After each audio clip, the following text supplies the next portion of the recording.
นาทำงานไม่เกี่ยง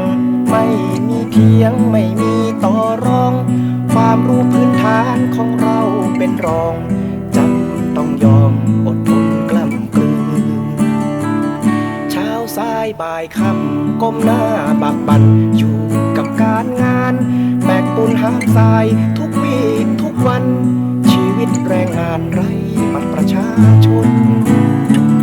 บางขึ้นทำโอเช้าจนไก่โหเพิ่งได้มานอนนี่แหละนะคนกำมาก่อนสาวได้จะปองเป็นคู่ชีวิต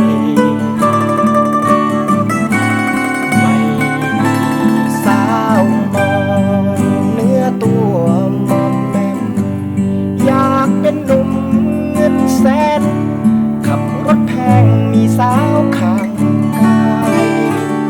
ถึงมาตอนบ่ายขับป้ายแดงให้คนอิจฉาพอตะวันลับฟ้าขับเก๋งฮอนด้ารุ่นใหม่แรงสูง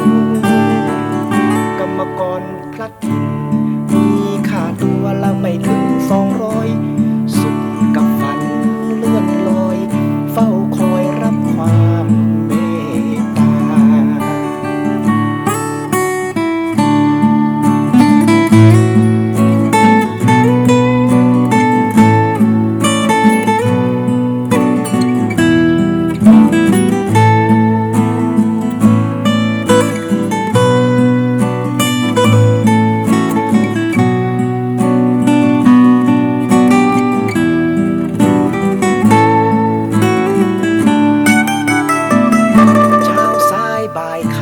ก้มหน้าบากบั่นอยู่กับการงานแบกปูนหามทรายทุกวี่ทุกวันชีวิตแรงงานไร้บัตรประชาชนบางขึ้นทำโอเช้าจนไก่โหเพิ่งได้มานอนนี่แหละนะคนกำมาก่อนสาวได้จะปองเป็นคู่ชีวิต